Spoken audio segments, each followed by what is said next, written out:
ये जो आप मांग भरते हो ना, मांग, ये मांग क्यों भरते हो आप? जल्दी बताओ।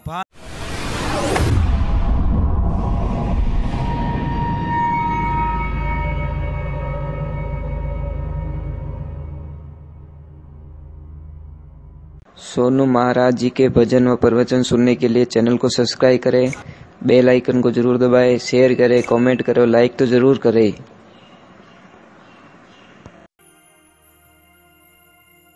ये जो आप मांग भरते हो ना, मांग, ये मांग क्यों भरते हो आप? जल्दी बताओ, फास्ट। मांग क्यों भरते हो? डिजाइन तो सुहाग, जी जी आपके तो भरी हुई भी नहीं है। हाँ सा, ये चीज है। अब मैं बताता हूं मांग का मतलब क्या होता है। जैसे ही आप मांग भरो तो आप रो मुंडो हुरिज भगवान हम ही रेवणो। समझ में आई ना? अगर सूर्य के सामने खड़ी होकर कोई माता बहन मांग भरती है तो उसके पति की आयु में वृद्धि होती है और स्वस्थ रहता है वो, मतलब बीमारी लगभग उसको हैवी नहीं बनती। और अगर उत्तर दिशा में, मतलब अपने देसी भाषा में धरऊ कहवा, कहीं कहवा, कहीं कहवा आप, उत्तर दिशा में, हाँ जो भी कहते हो, उत्तर दिशा में अगर उत्तर दिशा में मुंह करके मांग भर रहे हो तो आपके पतिदेव का धंधा जोरदार चलेगा, धंधे में कभी अड़चन नहीं आएगी। और पश्चिम दिशा में अगर मुंह करके मांग भर ली तो आपके पतिदेव बीमार रहेंगे, रिपोर्ट में कुछ भी नहीं आएगा तो भी उनके शरीर में कोई न कोई बीमारी जरूर रहेगी। और दक्षिण दिशा में भूल करके भी मुंह करके मांग मत भरना, क्योंकि दक्षिण दिशा में अगर मुंह करके मांग भर रहे हैं, और दक्षिण दिशा होती है यम की दिशा। ब्राह्मण देवता आपको तो पता ही है, दक्षिण दिशा कौन सी है? यम की दिशा, मतलब मौत की दिशा, काल की दिशा। तो अगर दक्षिण दिशा में मुंह करके मांग भर रहे हो तो शायद आपका पति गया है, वापस आएगा कि नहीं आएगा कोई गारंटी नहीं है। और ध्यान रखो, 3 दिशाओं तो बड़े ही हाल सके, पर दक्षिण में तो कभी मुंडो करजो इजमती। पण क्या करे महाराज, ए तो मांगी इतनी स्पीड में भरे, कड़े जाने छोरी लाई जा डब्बो टाइम, हालो भाई। मांग भरने का टाइम नहीं है। मांग भरते वक्त ऐसे बोलना चाहिए, प्रभु मेरे पति की रक्षा करना। आपको पता है रामायण में एक कथन आता है, जिस टाइम में राजा बाली को मारना पड़ता है, पर बाली मरता नहीं है। बहुत दिन हो गए युद्ध करते करते, जब महाराज सुग्रीव ने पूछा कि प्रभु हे नारायण, आपसे भी ये नहीं मर रहा है तो 3 लोक में कभी किसी से मरने वाला भी नहीं है, कि सुग्रीव थोड़ा टाइम दो, जरूर इसका वध किया जाएगा। कि वध क्यों नहीं हो रहा है? कि तेरी जो भाभी है ना तारा, उसने मांग भर के रखी है पति की नाम की, और जो पत्नी सच्चे मन से मांग भर देती है, यमराज की औकात नहीं है जो उसके पति को बिना पूछे ले जाए। महाराज मांग भर के रखी है, और जैसे मौका देखा कि तारा स्नान करने बैठी, मौका मिल गया, प्रभु ने बाण चलाया चुपके से और बाली खत्म, क्योंकि मांग भरी हुई। महाराज इसलिए ध्यान रखे, सच्चे मन से मांग भरो, खाली वो यूं दिखे वो मांग मत भरो, खाली सच्चे मन से मानसिक भावना से बोलो, प्रभु मेरे पति की रक्षा करना, दूजुकी नहीं बोल दो। कौन कौन बोलो काले, पहला बोलते ही कौन, इनो मतलब आई हो भाई, अब मैं हाथ उसे करियो, इनो मतलब पहला बोलते ही कौन। चलो थोड़ा कथा में प्रवेश कर लेते वापस। एक बार थोड़ा, एक तो सीधे बैठो, थोड़ा जय बोलिए। बोली श्री भागवत भगवान की, माता पिता गुरुदेव की। क्या बात है, बहुत अच्छे हो, कितनी अच्छी जय बोलते हैं। कोई मौका आवे जणी हंसे, नहीं तो हंसे ही को नहीं हो।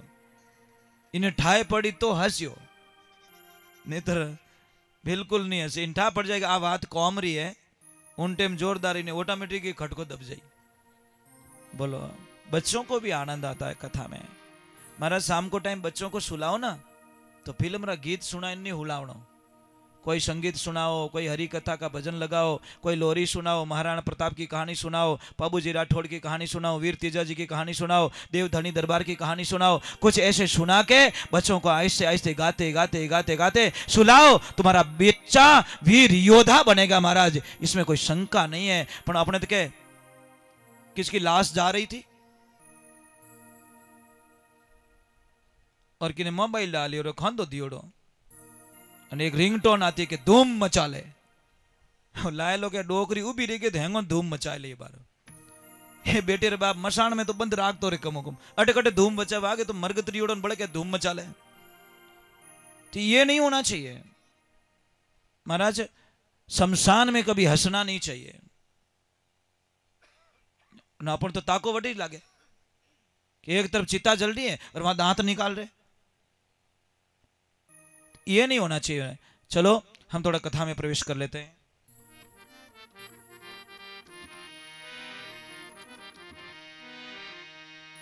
तो महाराज परीक्षित नामकरण हो जाता है। अब मेरे प्रभु वापस द्वारिका चले जाते हैं, साथ में महाराज अर्जुन जी भी जाते हैं। इधर विदुर जी महाराज आते हैं और विदुर जी महाराज आके धृतराष्ट्र को बोलते कि महाराज आप क्या कर रहे हो, आपका बुढ़ापा पूरा हो जाएगा, कब तक यहाँ रोटियों के लिए पड़े रहोगे, कब तक खाने के लिए पड़े रहोगे, इस शरीर का विनाश हो जाएगा, चलो मेरे साथ में। तो उत्तराखंड की तरफ ले गए और उनको ध्यान मग्न में कर लिया और पता चल गया कि 5 दिन बाद में देह का अंत कर लेंगे। 7 महीने बीत गए, अर्जुन जी वापस आए तो थोड़े बड़े निराश थे, एकदम टूटे हुए, एकदम टूटे हुए, इतने टूटे हुए कि जिसकी कल्पना नहीं कर सकते। जब वापस आए तो पूछ लिया कि अर्जुन क्या हुआ। इसके बीच का एक कथन आता है महाराज कि अर्जुन जी महाराज कहीं जा रहे हैं, अदर कहीं पे विहार करने के लिए, तो जाते हैं कि एक कुआं देखा, एक कुआं, और एक कुएं से 6 गांव में पानी की सप्लाई हो रही थी। कितना?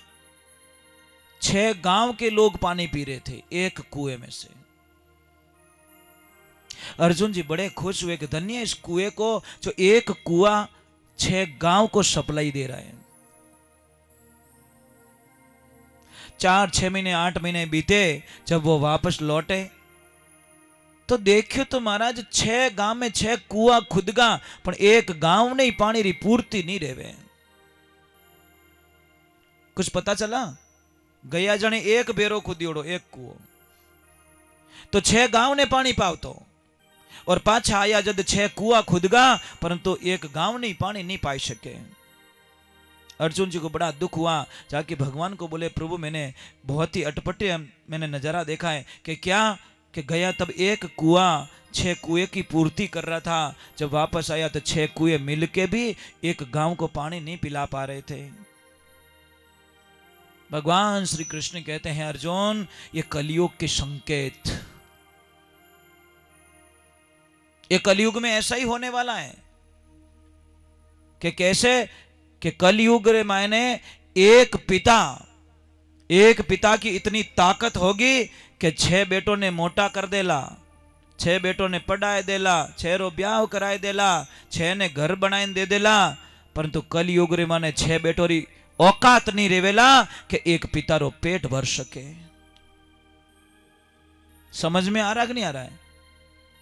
आज पिता चाहे 5 बेटा है चाहे 7 बेटा है, उन सब ने भी हेल्प करे रिया है, पर 6 बेटा मिलन भी एक पिता रा पालन पोषण नहीं कर सक रिया। ये कलयुग है महाराज, एक ध्यान रखना, बहुत कड़वा लगेगा। कई बैठे हैं यहाँ पे